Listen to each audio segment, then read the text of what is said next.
Bonsoir. Flash spécial d'information.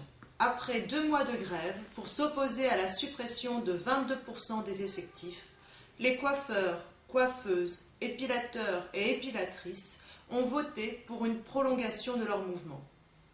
Ils ont décidé de prendre le poil à la racine. Depuis juillet 2011, les salons de coiffure et les instituts de beauté sont restés fermés.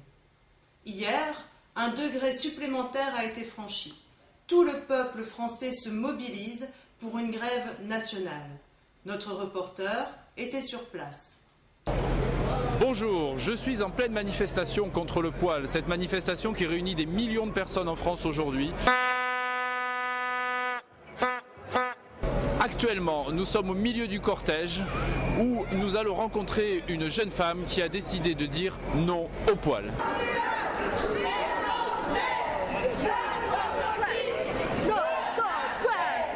Je suis pas contente parce que c'est un poids sur la langue et c'est pas mal sur les pédalations. Les chansons françaises, non, c'est poids, non, c'est poids, non, je suis pas contente.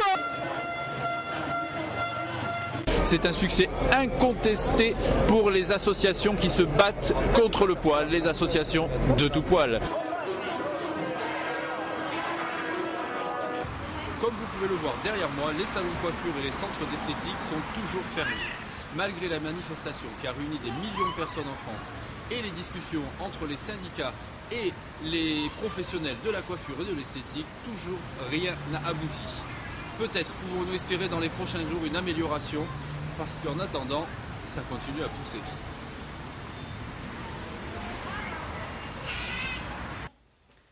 L'expert en poil, professeur Girardin, auteur du best-seller « Les morpions sont nos amis », nous éclaire sur cette situation.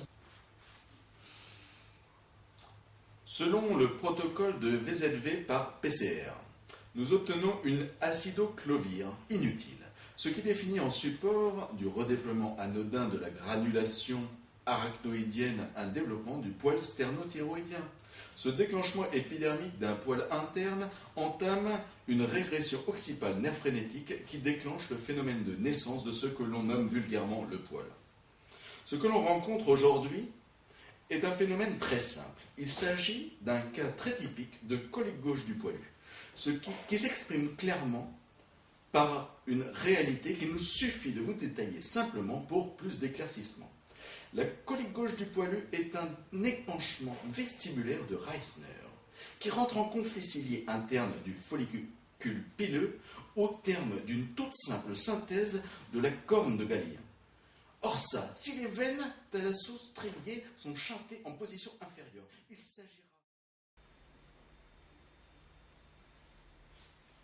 Les universités, les écoles, les lycées, les collèges sont fermés. Les entreprises et les commerces ne sont plus accessibles. On est à un poil de la fermeture des hôpitaux et autres centres de soins. Cette prise d'opposition a provoqué un tollé dans le pays et la bourse s'est effondrée dès l'ouverture, entraînant les places financières européennes dans son sillage. Face à cette situation, une commission d'experts du Parlement révélait dans un rapport officiel que l'endettement du pays était hors de contrôle. La crise économique tourne au psychodrame et à la tragédie. Mais le gouvernement n'a pas réussi à convaincre le représentant du syndicat Poil Emploi. Nous avons reçu un communiqué de presse. Où nous avons réussi l'union de tous les syndicats de Poil Emploi de France, du Nord et du Sud. Nous avons décidé de constituer une revendication pour la plateforme commune de défense de notre syndicat. Une revendication unique pour faire entendre notre voix, à nous autres. Nos revendications sont simples. Elles portent déjà sur la réduction de 22% de nos effectifs. 22%, c'est énorme. Énorme, inacceptable. Qui accepterait des genres de choses? Inadmissible. Nos revendications portent également sur nos conditions de travail, sur nos camarades qui se blessent tous les jours avec des ciseaux, avec des rasoirs, qui sont blessés à l'œil, avec le shampoing mal fermé. Et sans oublier nos camarades qui sont emprisonnés dans toutes les prisons du Nord et du Sud et qui se blessent aussi avec des ciseaux et qui ne peuvent pas exercer leur métier librement. Nous demandons Sur plus de respect pour eux, plus de respect pour nous, plus de respect de nos conditions de travail, parce que là, on n'en peut plus. Face à ce démantèlement de notre pays, le président de la République tente de caresser les Français dans le sens du poil.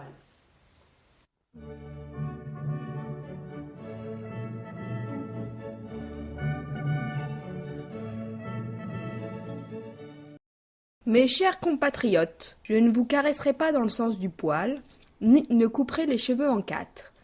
L'heure est grave. Notre pays vit une crise majeure, sans précédent, que nous n'avions pas connue depuis la Grande Guerre des poilus. J'en appelle à la responsabilité de nos concitoyens, et en particulier à nos amis coiffeurs, esthéticiennes et leurs confrères de tout poil. Les Français croulent sous leur pilosité, et notre économie ne survivra pas si ce mouvement continue. Le gouvernement prendra toutes les mesures nécessaires pour sauver notre patrie. Nous envisageons même le recours à la force si nécessaire. C'est donc avec solennité que je vous demande de rouvrir vos commerces dans les plus brefs délais. Vive la France, vive la République.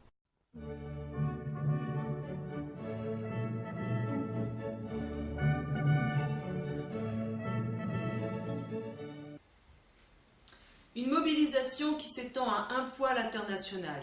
Les poils sont un symbole d'identité. Ils nous renvoient à une image personnelle mais aussi culturelle. Il est l'un des critères d'appartenance à un groupe ethnique et religieux. Si dans le monde occidental, se couper les cheveux et la barbe est devenu banal, ce petit geste n'est pas toujours accepté dans d'autres cultures ou religions.